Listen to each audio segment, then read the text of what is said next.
Bonjour! Aujourd'hui, j'ai envie de vous parler d'une alternative de petit déjeuner originale et en plus bonne pour la santé. C'est une recette qui m'a été chaudement recommandée par plusieurs personnes de mon entourage.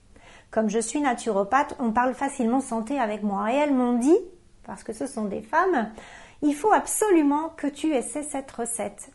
Elle est super bonne et en plus je me sens en forme après. Je me sens légère, je tiens jusqu'au déjeuner. Il faut absolument que tu l'essaies. C'est une recette qui a été élaborée par France Guillain, une maman de 5 enfants qui pensait à la santé de sa famille de façon naturelle et qui a donc créé le miam aux fruits. Donc comme son nom l'indique, il y a des fruits, beaucoup de fruits, mais aussi de bons gras. Comme je vous l'ai dit, les avantages premiers de ce miam aux fruits, c'est qu'on se sent léger après le repas et qu'en plus, on tient jusqu'au repas suivant. Les autres atouts, c'est que c'est un repas qui ne coûte pas très cher, qui est suffisamment bon marché. Et ce miam aux fruits aura des effets bénéfiques sur votre peau, sur vos os, vos gencives, vos cartilages et votre silhouette. Alors, dernière chose importante avant de commencer la préparation, France Guillain insiste beaucoup là-dessus. C'est une recette qu'elle a mûrement réfléchie, qui est bien pensée, et elle insiste sur le fait qu'il faut respecter le contenu de la recette et la façon de le préparer. Sinon, vous n'obtiendrez pas les mêmes résultats. On y va? Donc, on va tout de suite aller préparer mon petit déjeuner, parce que je n'ai pas encore mangé et j'ai très faim et j'ai très envie de manger ce miam aux fruits. Voyons tout d'abord le matériel et les ingrédients. Vous aurez besoin d'une assiette creuse, de 2 cuillères, d'un bon couteau, d'une fourchette, d'un presse-citron et de 2 bocaux type bocaux à confiture.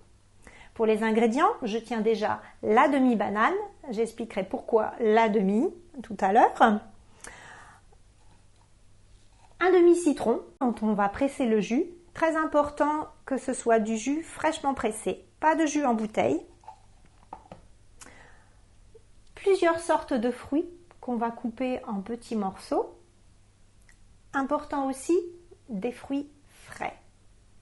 Pas de fruits au sirop, pas de fruits congelés, pas de fruits en conserve et pas de fruits secs. Ensuite, on a besoin de plusieurs sortes de graines. Donc pour la partie fruits, c'est bon. Maintenant, on va ajouter les bons gras. Vous aurez besoin de l'huile de colza. Donc j'insiste sur la qualité de l'huile. D'une huile première pression à froid pour que vous ayez vraiment toutes les qualités nutritionnelles de l'huile. La plupart des huiles que nous achetons au supermarché sont extraites à chaud, donc on dit désodorisées, et elles ont perdu, en tout cas pour le colza, la plupart de ses qualités nutritionnelles. Ensuite, on a besoin d'un mélange de graines. Donc le mélange de base sera fait à partir de graines de sésame et de graines de lin. Et ensuite, vous aurez besoin d'un mélange d'au moins 3 graines, autres graines oléagineuses, qui vont apporter elles aussi de bons gras, comme des graines de tournesol, des graines de courge ou des amandes, des noisettes, des noix de pécan, des noix tout court. Vous avez le choix. Donc on passe à l'étape de préparation. Une étape préliminaire et que vous pourrez faire en avance pour gagner du temps. Et là, on va utiliser les 2 bocaux de confiture qu'on a réservés. C'est de préparer le mélange moitié-moitié graines de lin, graines de sésame, de le moudre très finement et de le mettre dans notre premier bocal. Alors dans ce bocal, vous allez préparer maximum pour 1 semaine de mélange, tout simplement parce que c'est un mélange qui ne se conserve pas avec le temps. Les graines de lin broyées ont tendance à s'oxyder, à rancir. Et pourquoi moulu finement? Tout simplement parce qu'on n'arrive pas bien à écraser les graines de lin et les graines de sésame dans les dents. Et pour bénéficier de l'huile qui est contenue dans ces graines, c'est plus pratique de les moudre.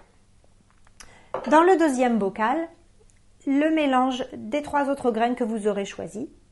Alors celles-ci peuvent être moulues ou simplement concassées. Donc pour moudre, vous pouvez utiliser un petit moulin à café si vous en avez encore. Et moi j'ai la chance d'avoir un Thermomix et c'est super pour faire des poudres de graines. Donc ces bocaux, vous allez les garder au frigo, maxi une semaine. S'il en reste au bout d'une semaine, tout simplement, mais rajoutez ce mélange sur vos salades, sur vos crudités. On va s'intéresser maintenant à la banane. Donc la demi-banane. Très important cette étape. La demi-banane, vous devez la mettre en purée, non pas avec un mixeur, mais avec une fourchette. Donc on la pilonne, on la transforme en purée jusqu'à ce qu'on obtienne quelque chose de presque liquide et qui a un peu changé de couleur. Donc ce qu'on fait en fait, c'est qu'on transforme, en transformant la texture de la banane, on va faciliter le passage amidon, protéines végétales. Parce que ce qui est très intéressant dans cette banane, c'est que c'est le fruit le plus riche en protéines végétales. Et les protéines au petit déjeuner, c'est très important et souvent on en manque. On en manque ou tout simplement on n'en a pas dans nos petits déjeuners traditionnels. Voilà, donc on la met bien en purée. Alors ce qui est intéressant dans la banane aussi, c'est que c'est un fruit qui est riche en potassium et que là aussi on mange moins de fruits et de légumes que nos grands-parents ou que nos ancêtres. Et que la banane est un bon apport en potassium. Voilà, donc vous voyez, elle se liquéfie. Donc, voilà mes protéines végétales. Alors l'intérêt de mettre la banane dans cet état, c'est aussi parce qu'elle est plus digeste. Alors je vais faire un puits et après je vais rajouter l'huile de colza. Donc dernière chose sur la banane, c'est aussi un fruit très intéressant pour régénérer la flore intestinale. Donc elle est bonne pour notre flore intestinale et pour notre digestion. Je vais maintenant ajouter 2 cuillerées à soupe d'huile de colza, rien que ça. Donc l'huile de colza est intéressante, pourquoi? Parce qu'elle apporte des acides gras essentiels que sont les oméga 3 et les oméga 6, qui sont des acides gras essentiels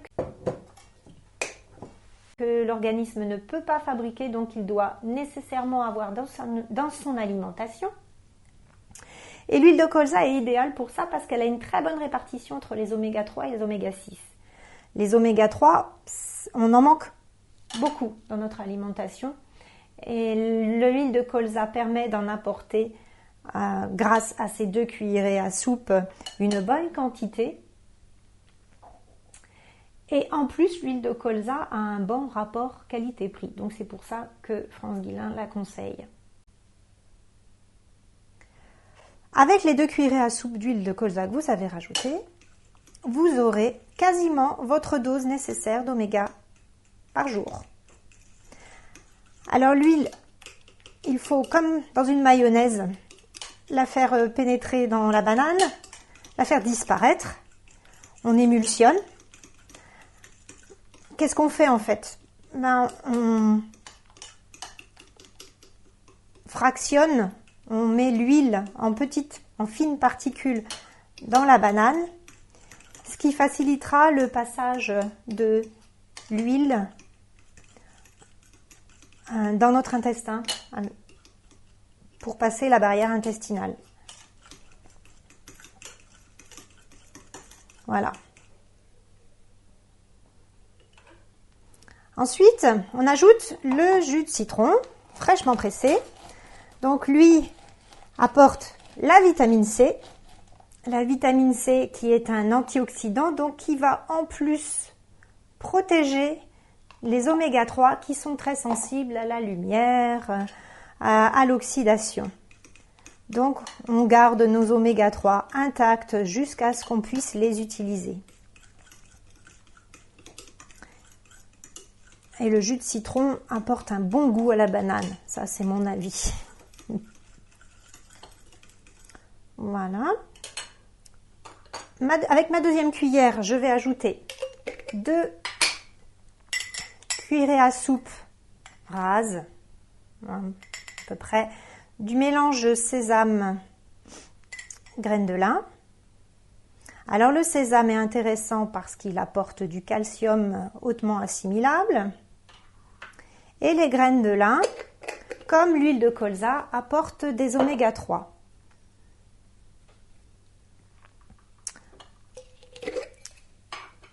Et je rajoute une cuillerée à soupe du mélange de noix que j'ai choisi. Et voici ma base du miam aux fruits. Alors les autres graines oléagineuses vont apporter d'autres matières grasses insaturées dont on a besoin, intéressantes donc pour notre santé. Reste à ajouter les morceaux de fruits, donc plusieurs sortes de fruits. Dans l'idéal, on conseille au moins 3. Donc c'est la base de notre miam aux fruits.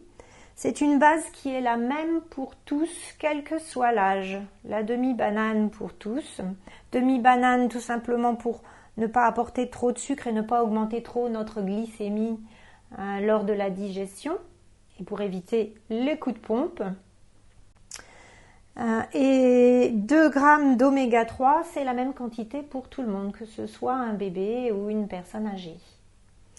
Il nous reste maintenant à ajouter les différentes sortes de fruits. Donc dans l'idéal, au moins 3 sortes de fruits. Tout simplement parce que ça va apporter différentes vitamines et minéraux, parce que les fruits sont différents. Vous vous offrez le maximum de chance en mettant plusieurs variétés de fruits. Les fruits frais et crus sont intéressants parce qu'ils vont apporter, donc comme je l'ai dit, des vitamines, minéraux, oligo-éléments, mais aussi les enzymes et les fibres qui vont avec. Donc on a tout le contexte pour bien les digérer. Alors aujourd'hui, moi malheureusement, je n'ai plus que 2 sortes de fruits, donc j'en ai mis un petit peu plus.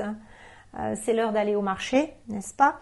Comme je veille à acheter des fruits de saison, on est dans une période où c'est un peu plus difficile de trouver des fruits de saison. Alors dessus, joliment, on va ajouter les morceaux de fruits. Alors c'est là où on peut changer sur la quantité en fonction de son appétit. C'est-à-dire que vous gardez 3 fruits au moins, 3 variétés de fruits, mais si c'est trop, vous prenez seulement la moitié ou quelques morceaux et vous conservez le reste dans une boîte hermétique au réfrigérateur ou encore mieux des boîtes sous vide. Voilà, donc moi c'est kiwi et pommes aujourd'hui. Il fut un temps j'avais des poires et j'ai déjà eu aussi des fraises, c'est très joli dans l'assiette. Voilà, et donc le miam est prêt à être dégusté. Et là encore, très important, il faut prendre le temps de manger ce petit déjeuner. Coupez les fruits en petits morceaux. Si vous mangez trop vite, ça évitera de les avaler trop vite. Très important de bien mastiquer et de manger lentement et de savourer ce petit déjeuner. Alors, ce qu'il me reste à rajouter, avant que je puisse aller moi le déguster, c'est des questions qui sont venues par rapport à ce miam aux fruits. Donc ce miam aux fruits, vous avez vu, ça ne sera jamais tout à fait le même. Donc vous pourrez avoir des petits déjeuners différents selon le moment de l'année. Parce que les fruits ne sont pas les mêmes en été et en hiver. Vous pourrez aussi varier les graines, donc varier les goûts et les couleurs. Si vous avez envie de changer un peu de la présentation sur assiette, vous pouvez aussi faire la version smoothie. Donc, important de garder la première étape qui est d'écraser la banane à la fourchette. Ça ne change pas. Mais après, vous pouvez mixer le reste en ajoutant quelques cuillerées à soupe d'eau pour que ce soit un peu plus liquide. Important aussi, comme pour le miam aux fruits sur assiette, c'est de le mastiquer, en fait, de prendre le temps de le déguster en bouche. Donc vous pouvez le faire avec une grosse paille ou alors des toutes petites gorgées. Donc c'est une version qui peut être intéressante pour les enfants et les adolescents qui aiment bien les smoothies. C'est, comme je vous l'ai dit, un petit déjeuner qui est bon à tout âge. Bon, pour un bébé à partir d'1 an, il faudra bien sûr le mettre en bouillie. Ou alors lui présenter pour qu'il puisse découvrir les goûts, les fruits dans différentes petites coupelles et puis qu'il puisse prendre avec ses petits doigts et manger les fruits et déguster. Et le miam aux fruits est aussi très recommandé pour les personnes âgées qui ont besoin de vitamines, de minéraux pour se requinquer. Donc pour garder la forme, c'est excellent. Vous pouvez bien sûr consommer le miam aux fruits à d'autres moments de la journée si ce n'est pas pour votre petit déjeuner. D'ailleurs, beaucoup aiment l'emmener pour le déjeuner dans un récipient sous vide. L'important, quand vous choisissez de manger un miam aux fruits, c'est que votre précédent repas soit au moins à 3 heures de là et que vous ne mangez rien pendant 2 heures après le miam aux fruits. La banane en purée, il y a certaines personnes qui n'aiment pas, ça les fait sauter au plafond ou alors vous ne supportez pas la banane. Est-ce que je peux remplacer la banane par autre chose? Alors selon France Guilin, c'est très dommage. Elle conseille quand même d'essayer au moins une fois pour voir si vraiment le goût est désagréable pour vous ou si finalement vous l'acceptez. Et si vous ne supportez vraiment pas la banane, ce qu'il faut faire, c'est prendre des abricots secs de qualité biologique que vous allez mettre à tremper toute la nuit et le lendemain matin que vous allez mixer. Une autre question qui est régulièrement posée, c'est est-ce que je peux changer d'huile? Parce que là, pareil, l'huile de colza de première pression à froid a du goût. Elle sent peut-être un peu le chou. Et certaines personnes n'aiment pas du tout. Par quoi puis-je remplacer l'huile? Alors, pas par l'huile d'olive, parce qu'elle n'a pas les mêmes bénéfices que l'huile de colza. Si vous remplacez l'huile de colza, il faut la remplacer par une huile qui contient aussi beaucoup d'oméga 3, comme par exemple l'huile de noix. Et dernière chose, vous avez vu, ça nécessite un petit peu de préparation. Avec l'habitude, on devient performant. On prépare tout sur la table avant de commencer et 5 minutes suffisent. Mais si vous êtes vraiment pressé le matin, il est possible de préparer le tout à l'avance sur assiette que vous mettez au réfrigérateur, encore mieux dans une boîte sous vide, c'est l'idéal. Et si vous la conservez en assiette et pas sous vide, le lendemain matin, vous rajoutez du jus de citron sur votre préparation. C'était Bénédicte, la naturopathe. Si vous avez aimé cette vidéo, cliquez sur j'aime là-dessous. Et si vous avez envie de télécharger la recette, les explications du miam aux fruits, cliquez sur le lien qui se trouve dans la description de la vidéo ci-dessous. À bientôt!